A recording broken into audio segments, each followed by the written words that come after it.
হে friends, this is JD Assam. সুৱদি অসমৰ সমূহ আপোন বন্ধু বান্ধৱীলৈ সশ্ৰদ্ধাৰে প্ৰণাম জনাইছোঁ। ককাইদেউজনৰ লগত এতিয়া কথা পাতি আছিলোঁ। বহুত পুৰণা কথা আৰু 25 বছৰৰ বেক টু বেক, মানে বেকলৈ ঘূৰি চাই ককাইদেউজনে কৈছে আগতে এনেকুৱা দিনত বুজিছ জয়ন্ত বোলে। মই বোলো কি কৰিছিলে? এনেকুৱা দিনত বোলে আগতে বোলে খেৰত মানে খেৰেদি জুই ফুৰাওঁ বোলে, বাহিৰত বোলে উখোৱা চাউলৰ বোলে ডাঙৰ ডাঙৰ ৰিং বল গামলাবিলাকত মানে ধান বহায়, তাতে বহি বোলে আৰু পুৰণা কথাবিলাক পাতি থাকোঁ বোলে, চাহ খাওঁ বোলে, জলপান হওক কিবা আৰু গধূলি বোলে। গতিকে ঠাণ্ডাৰ পৰা মানে ঠাণ্ডাত দুটা কাম হৈছিলে, জুই ফুৰা কামটোও হৈছিলে বোলে, উইথ মানে খেৰেদি ধান বহোৱাও হৈছিলে। কথাবিলাক সঁচাকেই বৰ মানে ভাবিলে কিবা লাগে। সেই দিনবোৰ পাইছিলোঁ বাৰু, সেই দিনবোৰ সঁচাকেই সুবাস ভৰা আছিলে, তৃপ্তিৰ মাদকতা আছিলে। গতিকে আজিকালি দেখিছোঁ এতিয়া বৰা চাউল, আগতে মাঘৰ বিহুত মানে মেজি ৰখিবলৈ যাওঁতে মাঘৰ বিহুৰ মেজি ৰখা মানে আগদিনা মানে আমি দুটা খানা খাইছিলোঁ। মানে দুটা খানা কেনেকৈ? 10টা বজাত এটা খানা খাইছিলোঁ, মানে সেইটো নৰ্মেল ভাত মানে শালি লাহি চাউল হওক বা উখোৱা চাউল আঢ়ৈ চাউল হওক, সেইটো চাউলৰ ভাত।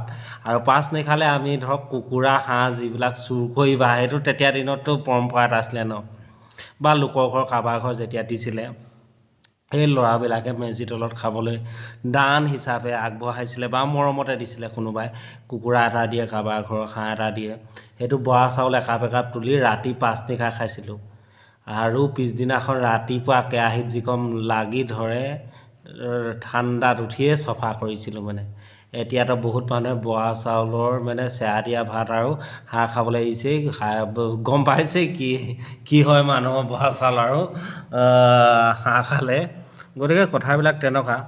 এতিয়া ককাইদেউজনে কথা প্ৰসংগতে আৰু এটা কথা ক'লে। মই বোলো সেইটো বৰ আচৰিত কথা। আগতে আমি বোলে সপ্তাহত এদিন বজাৰ কৰিবলৈ গৈছিলোঁ, সেইটো চিৰসত্য কথা। সাপ্তাহিক বজাৰ আছিলে। এতিয়াৰ দৰে মানে ডেইলি বজাৰ, ডেইলি মাৰ্কেট, অৰ্থাৎ যিটো দৈনন্দিন বজাৰ নাছিলে। সেইকাৰণে মানুহবিলাক সবল, স্বাস্থ্যৱান আৰু শক্তিশালী আছিলে। ঘৰতে কি নাছিলে? এতিয়া আপোনালোকে 5 মিনিট মৌনতা হৈ অকণমান দেৰি ভাবি চাওক। 25 বছৰৰ পিছলৈ বা 30 বছৰৰ পিছলৈ যিসকলৰ বয়স হৈছে, সেইসকলে ভাবি চাওক। আৰু যিসকলৰ 25 বা 30 বছৰৰ পিছলৈ তেওঁলোকৰ ঘৰত বয়োজ্যেষ্ঠজন আছে, তেখেতলোকক সুধি চাওক। ঘৰত কুঁহিয়াৰ পৰা উৎপাদন হৈছিলে গুড়টো চাহৰ লগত খাবলৈ আছিলে। ঘৰত কি নাছিলে? সৰিয়হ পেৰি তেল উলিয়াইছিলে, মিঠাতেল।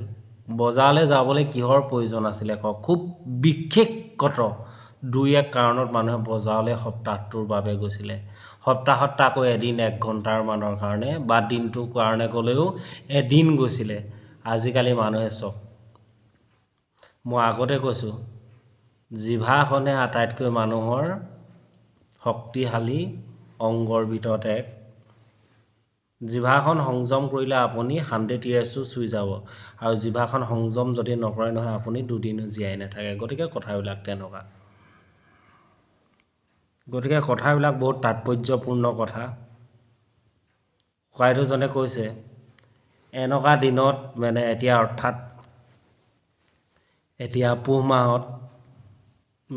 মাহত মানিমুনি, মাটিকাঁদুৰি পথাৰত বিচাৰি, এতিয়া পাতত দি আলুগুটি এটাৰ লগত কেঁচা তেল সানি, মিঠাতেল মানে একদম জলকীয়া সানি ভাত খাওঁ কয়।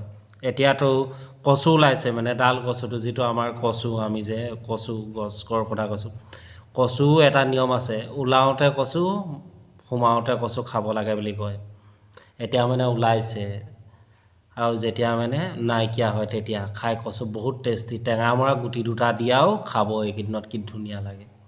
গতিকে ফ্ৰেণ্ডছ, কথাবোৰ বহুত তাৎপৰ্যপূৰ্ণ। টকা ঘটিছে হয়, এতিয়া যান্ত্ৰিকতাৰ যুগত মানুহে লাখ লাখ কোটি কোটি টকা ঘটিছে। ঘৰ দুৱাৰ 10 মহলা 20 মহলা বনাইছে। জীয়াই কেইদিন আছে? খাইছে কি মানুহে? মই আগৰ ভিডিঅ'বিলাকত কৈছোঁৱেই, মানুহে এতিয়া ৰাতি খাবলৈ এৰিছে। আগৰ দিনত গধূলি হ'লে ল'ৰা ছোৱালীবিলাকে এটা প্ৰাৰ্থনা গাইছিলে, যিটো প্ৰাৰ্থনা বহুত শান্তি আছিলে। গতিকে গোটেই কথাবিলাক ইটোৰ লগত ইটো সম্পৰ্ক আছে। ইমান ধুনীয়া পৰিৱেশ, ধূপ ধূনা জ্বলাই ঘৰবিলাকৰ, কি ধুনীয়া সমাজ ব্যৱস্থাটোৱেই বেলেগ আছিলে। গোটেই পৰিৱেশটোৱেই মানে যিটো শ্ৰদ্ধা, যিটো মনোবৃত্তি, যি এক যুগৰ সূত্ৰ ঘৰ এখনৰ, মই কৈছোঁৱেই ইয়াত বহুত কথা আছে। গতিকে bye bye, this is Jayanta Assam. কথাবিলাক ভাল লাগিলে লাইক কৰিব। আকৌ অন্য এটা ভিডিঅ' লৈ আপোনালোকৰ মাজলৈ আহিম। সুৱদি অসমৰ সকলো মানুহলৈ সশ্ৰদ্ধাৰে প্ৰণাম জনাই ভগৱানৰ ওচৰত আপোনালোকৰ দিনবোৰ সুন্দৰ হওক, মংগলময় হওক, সদায় প্ৰত্যেক দিনে সুন্দৰভাৱে জীৱন যাপন কৰক, তাৰে কামনা কৰি মোৰ ভিডিঅ'টোৰ পৰা বিদায় লৈছোঁ। Bye bye, this is Jayanta Assam.